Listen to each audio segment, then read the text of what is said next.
It does. Shale wells typically have a high production rate initially, and it declines fairly rapidly, and then has a much more modest production rate that lasts for a very long period of time with a very modest decline rate.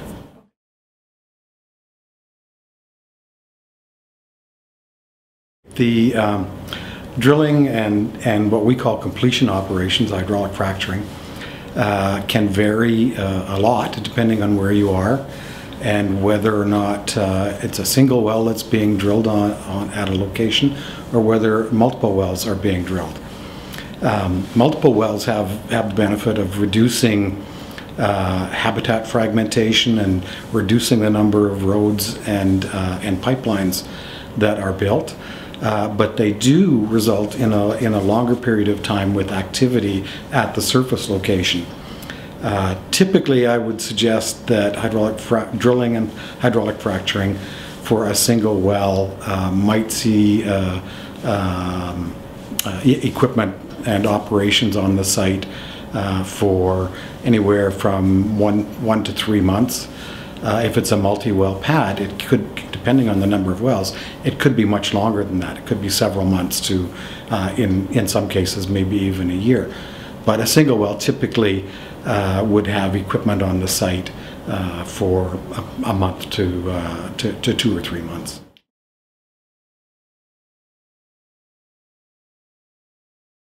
So the short answer is it depends.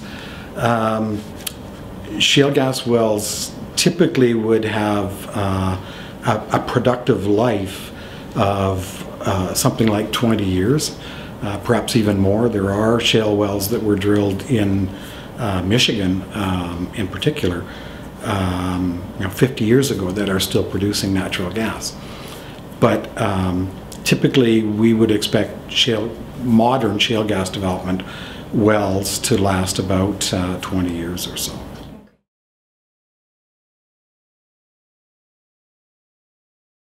Multi-well pad is simply a surface.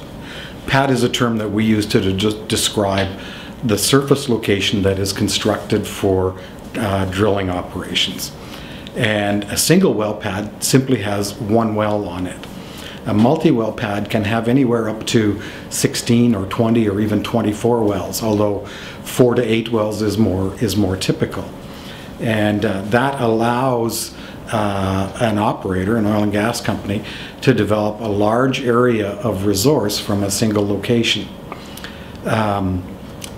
Single well pads are most often used during evaluation and exploration phases of shale gas development. Commercial development typically would use multi-well pads.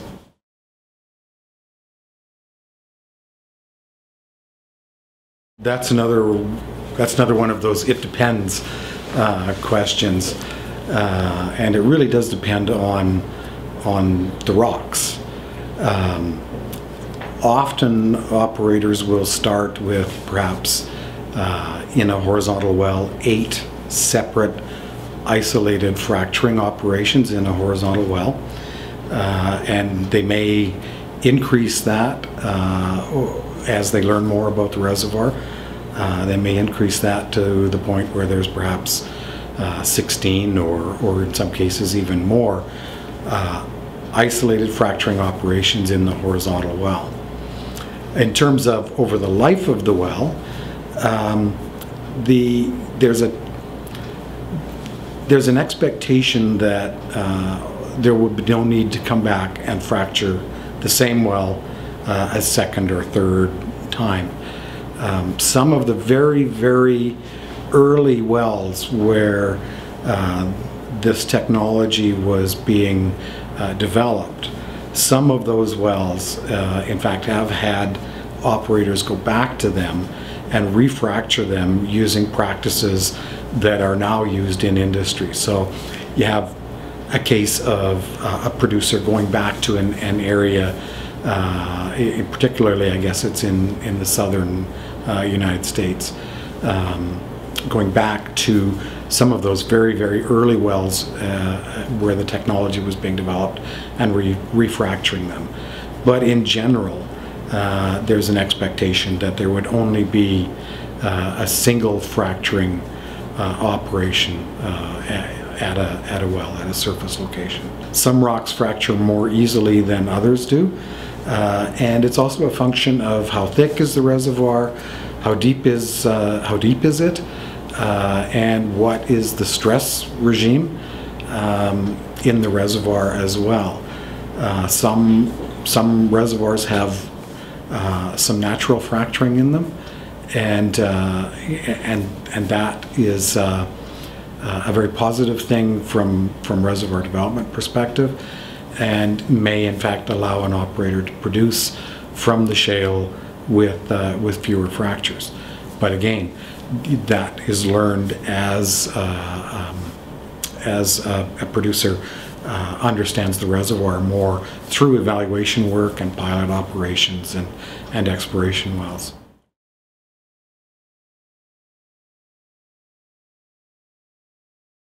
Canada has a huge natural gas resource base. Our organization did an assessment a couple of years ago, and I guess it was 2010, and we looked at Canada's natural gas resources and where the resource base was located and how big it was. And our estimate was that we had in Canada a recoverable resource base of 700 trillion cubic feet to 1,300 trillion cubic feet. And that's about double what we thought we had as a resource base 10 years ago. And that's mostly related to very tight reservoirs, whether it's a tight, and by tight I mean impermeable and non-conventional reservoir. Most of that increase from perhaps 400 TCF to 700 to 1,300 TCF. Most of that is shale gas and other tight reservoirs like very, very low permeability sandstones. So we really are looking at a resource that has the potential to provide natural gas to Canada for 100 years.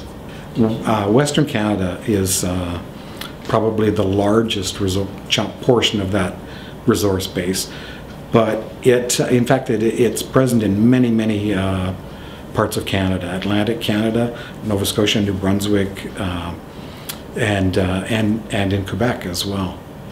But the 4 western provinces have the greatest proportion of the resource base. Okay. Most recently, we've also seen reports coming from a number of places that suggest that the Mackenzie Valley in the Northwest Territories also has a significant natural gas resource base in shales.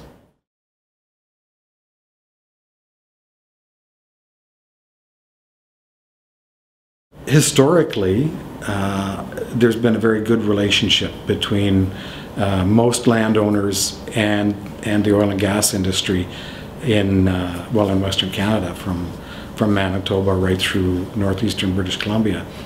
And that, in fact, is, I guess the first way that it's addressed is with lease agreements with the operators, and every landowner will have a lease agreement with an operator if there's going to be a pipeline or a road or a well site on the landowner's property.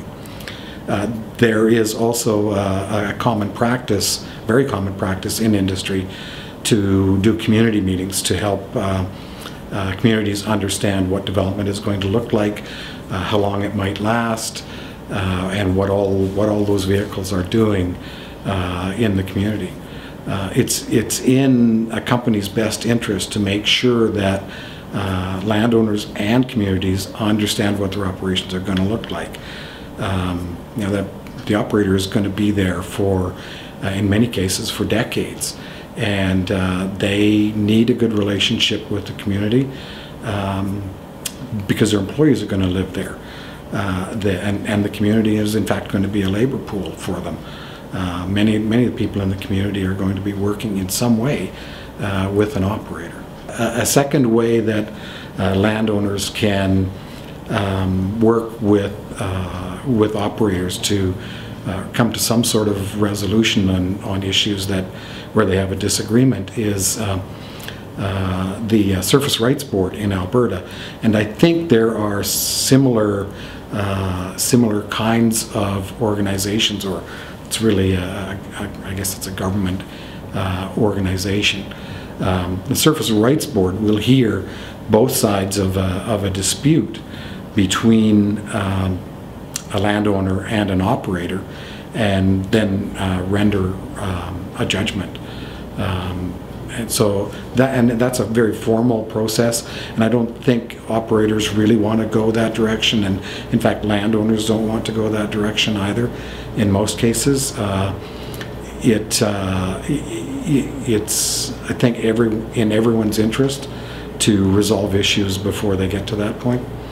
And when you look at the level of activity in Alberta and the number of times that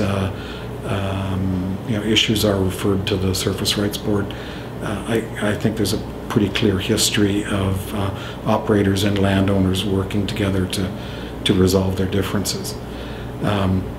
We also in Alberta have what's called the Farmers Advocate Office, and the Farmers Advocate Office does many things, but one of the things that it does is to provide advice to farmers to help them understand what their recourse options are, and steps that they can take to reach resolution with an operator.